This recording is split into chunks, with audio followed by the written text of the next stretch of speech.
Hi குட்டீஸ், praise the Lord. எல்லாரும் எப்படி இருக்கீங்க? நல்லா இருக்கீங்களா? நான் தான் உங்கள் சரிதா ஆண்டி. சரிதா கேட்டிஸ் சேனலுக்கு உங்களை எல்லாரும் அன்புடன் வரவேற்கிறேன். எல்லா ஸ்டோரி கேட்க ரொம்ப இன்ட்ரெஸ்டாக இருக்கீங்கன்னு நினைக்கிறேன். நேராக ஸ்டோரிக்கு போயிடலாமா? ஓகே, சரி. நீங்கள் எல்லாம் குட்டி பிள்ளைங்க, நீங்கள் எல்லாம் ஸ்கூலுக்கு போகிறீங்க இல்லையா? ஸ்கூலில் கிளாஸுக்கு ஸ்கூலுக்கு போகிறீங்க, நீங்கள் படிக்கிறீங்க அப்படி. ஆனால் அந்த காலத்தில், பழைய காலத்தில் இந்த ஸ்டூடெண்ட்டுங்க என்ன பண்ணுவாங்க, ஸ்கூலுக்கு போகிறதில்ல டீச்சர் வீட்டுக்கு போயிட்டு அங்கேயே தங்கி இருப்பாங்க. அதாவது குருன்னு சொல்லுவாங்க, குருகுல கல்வின்னு சொல்லுவாங்க. அந்த குருகுல கல்வியில் அங்கேயே போய் குருவோட தங்கியிருந்து அவரோட எல்லா பணிவிடைகள் செய்து அவங்ககிட்ட நல்லதை கற்றுக்கொண்டு ஒரு குறிப்பிட்ட காலகட்டத்தில் வீட்டுக்கு வருவாங்க. இப்படி ஒரு ஒரு வழிமுறை இருந்துச்சு, கல்வி முறை. அப்போ அப்படி இருந்தபோது ஒரு தடவை ஒரு குருக்கு 10 மாணவர்கள் இருக்கிறாங்க. அப்போ 10 மாணவர்கள் இருக்கும்போது அப்போ அவர் சொல்கிறாரு, நீங்கள் எல்லாம் இந்த இவ்வளோ தூரம் படிச்சிருக்கீங்க, படித்து முடிச்சுட்டு இனிமேல் கிளம்ப போகிறீங்க. நான் உங்களுக்கு ஒரு டெஸ்ட்டு வைக்கலான் இருக்கேன். இந்த டெஸ்ட்டில் நீங்கள் பாஸ் ஆகிறவங்க யாரோ, வின் பண்ணுறவங்க யாரோ, அவங்க தான் எனக்கான சிறந்த மாணவர்கள்லாம் நான் தேர்ந்தெடுப்பேன். அதோட நீங்கள் குருகுல கல்விக்காக நீங்கள் எவ்வளோ பணம் என்கிட்ட கொடுத்து கற்றுக்கிட்டீங்களோ அந்த பணத்தை விட 2 மடங்காக உங்களுக்கு நான் திருப்பி தருவேன் அப்படின்னு சொல்லி குரு சொல்கிறார். இதை கேட்டது எல்லாருக்கும் சந்தோஷம், 10 மாணவர்களுக்கும். அப்படியா? அப்படின்னா என்ன டெஸ்ட்டு குருவே சொல்லுங்க அப்படின்னு செய்கிறோம். அப்படின்னோடனே அவர் என்ன சொல்கிறாரு, ஒரு பானையை எடுத்து காமிக்கிறார். இங்கே இந்த பிக்சரில் போட்டிருக்குல்ல அந்த பானை. அந்த பானை காமிச்சு, இங்கே பாருங்கள், இந்த பானை உங்கள் எல்லாருக்கும் ஒவ்வொரு பானை தருவேன். நீங்கள் என்ன பண்ணுறீங்க, அதிகாலையில் ஏர்லி மார்னிங் எழும்பி நீங்கள் குளத்துல போய் தண்ணி நிரப்பி, இந்த பானை நிறைய தண்ணி நிரப்பி யாரெல்லாம் கொண்டு வந்து கொடுக்குறீங்களோ அவங்களுக்கெல்லாம் நான் இதை தருவேன். உங்களுக்கு சிறந்த மாணவன்கிற பட்டத்தை கொடுப்பேன், 2 மடங்கு மணியும் கொடுப்பேன், யாரெல்லாம் கொண்டு வரீங்களோன்னு சொல்லி சொல்கிறார். இதை உடனே பானையெல்லாம் கொடுத்துட்டு எல்லாம் கிளம்பி போகிறாங்க. உடனே இந்த மாணவர்கள்லாம் அப்படியே யோசிக்கிறாங்க, யாரெல்லாம், அப்போ எல்லாராலையும் முடியுமா? அப்போ அவங்கெல்லாம் பண்ணுறதுக்கு முன்னாடி நம்ம பண்ணணும், வின் பண்ணணும் அப்படின்னு சொல்லி ஒவ்வொருக்குள்ளே ஒரு போட்டி.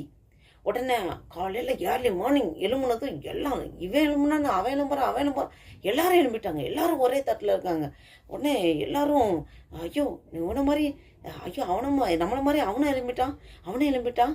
அப்போ இது யாருக்கு கிஃப்ட் கிடைக்கும், இவன் வாங்கிட்டா என்ன பண்ணுறது அப்படின்னு சொல்லி தண்ணி எடுக்க போகும்போதே ஒருத்தன் வாங்கக்கூடாதுன்னு இன்னொருத்தன் வாங்கக்கூடாது இன்னொருத்தன் இப்படின்னு இடிச்சுக்கிட்டே போய் பானையில் மோதி 6 பேர்த்தோட பானை ஒன்றோட ஒன்று மோதி உடஞ்சே போச்சு பாருங்க. அடுத்து இன்னும் 4 பேர் தான் பானை போய் குளத்துல போய் தண்ணி நிரப்பிட்டாங்க. தண்ணி நிரப்பும்போது, ஐயோ 4 பேர் போகிறோம், ஒருத்தருக்கு தானே பரிசு கிடைக்கும், இவன் வாங்கிட்டா என்ன பண்ணுறதுன்னு இன்னொருத்தன். உடனே அவன் பானை தண்ணி எடுக்கும்போது இப்படி அப்படி அந்த பானை இடிச்சது. கடைசியில் 2 பேர் தான். அவனுங்க 2 பேரும் தண்ணி, இவன் வேகமாக போகிறான் போய் அவனை இது பண்ணோம், அவன் வேகத்தை குறைக்கணும்னு சொல்லி அவன் மேலே 2 பானை எல்லாமே உடஞ்சிச்சு. கடைசியில் 10 மாணவர்களும் எம்டியாக ஒன்றுமே பானையே கையிலெல்லாம் வெறுமனை குரு முன்னாடி காலையில் நிற்கிறாங்க. குரு கேட்குறாரு, என்னப்பா உங்களுக்கெல்லாம் ஒரு பானையை கொடுத்தனே, என்னாச்சு? தண்ணி நிரப்பி யார் கொண்டு வரீங்களோ உங்களுக்கு யாரெல்லாம் கொண்டு வரீங்கன்னு நான் பரிசு தரேன்னு சொல்லியிருக்கேனே, நல்ல சிறந்த மாணவன்கிறத கொடுக்குறேன்னு சொல்லியிருக்கேனேன்னு சொல்லும்போது எல்லாருமே தலையை தொங்க போட்டானுங்க. குருவே மன்னிங்க, எங்கள் பானையெல்லாம் உடஞ்சி போச்சு அப்படின்னோடனே அப்போ குரு புரிஞ்சிட்டாரு. மாணவர்களே, நான் என்ன சொன்னேன் நல்லா கேட்டிங்களா? பானையில் தண்ணி நிரப்பி யாரெல்லாம் கொண்டு வரீங்களோ நீங்கள் சிறந்த மாணவராக இங்கே பட்டத்தையும் கொடுப்பேன், 2 மடங்கு உங்களுக்கு நீங்கள் கொடுத்த மணியில் 2 மடங்கு நான் பணமும் தருவேன்னு சொன்னேன்ல. அப்போ நீங்கள் என்ன நினச்சிருக்கணும், நீங்கள் எல்லாருமே கொண்டு வந்திருந்தா எல்லாருக்குமே அந்த பரிசு கிடச்சிருக்கும், பட்டம் கிடச்சிருக்கும். நீங்கள் மற்றவங்கள விட நான் தான் அந்த கிஃப்டை வாங்கணும், நான் தான் அந்த இதுக்கு உரிமையாக வரணும்னு சொல்லி ஒருத்தருக்கு ஒருத்தர் தான் மட்டுமே நல்லா இருக்கணும்னு நினச்சிங்க இல்லையா? அதுதான் அங்கே தான் உங்களுக்கு வீழ்ச்சி ஸ்டார்ட் ஆச்சு. அங்கே தான் தோல்வி ஆரம்பிச்சது.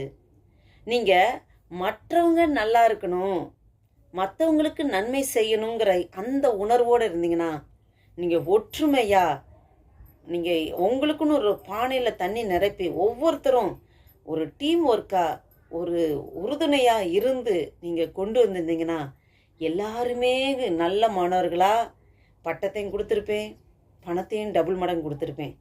நீங்கள் அதை தவறிட்டீங்களே அப்படின்னு சொல்கிறார். அப்போ தான் அந்த மாணவர்கள் தங்களோட தப்பு புரியுது. பாருங்கள், இந்த வீடியோ இந்த ஸ்டோரி மூலமாக மாணவர்களே, கேட்டுக்கொண்டிருக்கிற பிள்ளைகளே நல்லா கேட்டுக்குங்க.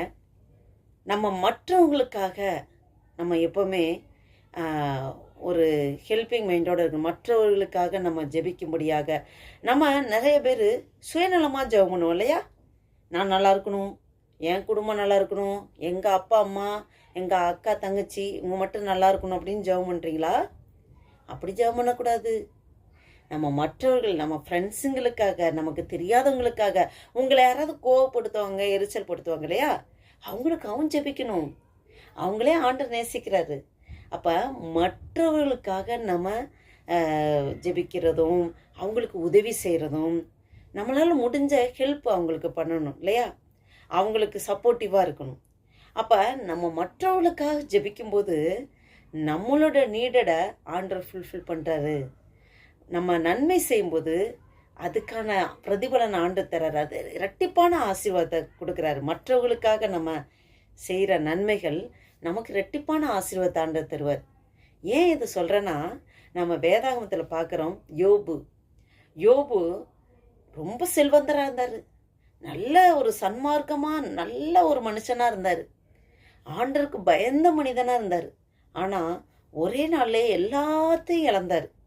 எல்லாத்தையும் இழந்தாலும் கர்த்தர் கொடுத்தார், கர்த்தர் எடுத்தார், கர்த்தர் நாமத்துக்கு ஸ்தோத்திரம்னு சொல்லி ஆண்டவரை ஒருபோதும் வாயிலேருந்து தூசிக்கவே இல்லை.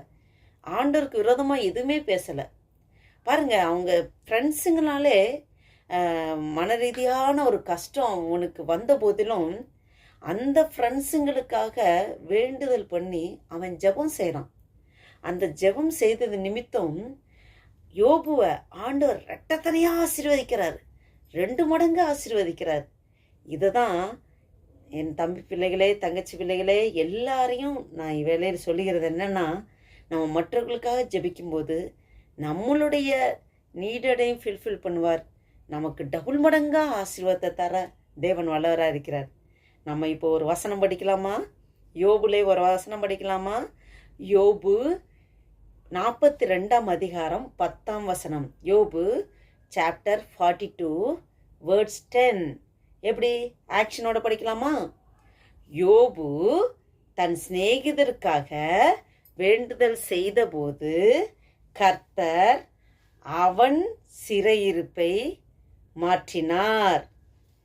யோபுக்கு முன்னிருந்த எல்லாவற்றை பார்க்கிலும் இரட்டத்தனையாக கர்த்தர் அவனுக்கு தந்தரினார். அல்லேலூயா. ஓகேவா? இந்த வசனத்தை திரும்பி ஒரு தடவை படிக்கலாமா? யோபு சாப்டர் 42 வேர்ட்ஸ் 10. யோபு தன் சிநேகிதருக்காக வேண்டுதல் செய்தபோது கர்த்தர் அவன் சிறையிருப்பை மாற்றினார். யோபுக்கு முன்னிருந்த எல்லாவற்றை பார்க்கிலும் இரட்டத்தனையாக கர்த்தர் அவனுக்கு தந்தருளினார். அல்லேலூயா. ஓகே சில்ட்ரன், நீங்கள் இந்த வசனத்தின்படி நீங்கள் மற்றவர்களுக்காக, உங்கள் ஃப்ரெண்ட்ஸுங்களுக்காக நீங்கள் ஜெபிக்கும்போது ஆண்டவர் உங்களுக்கு இரட்டத்தனையான ஆசீர்வாதத்தை தருவார். ஓகேவா? நீங்கள் அதுபடி செய்வீங்களா? God bless you. Take care. Bye bye.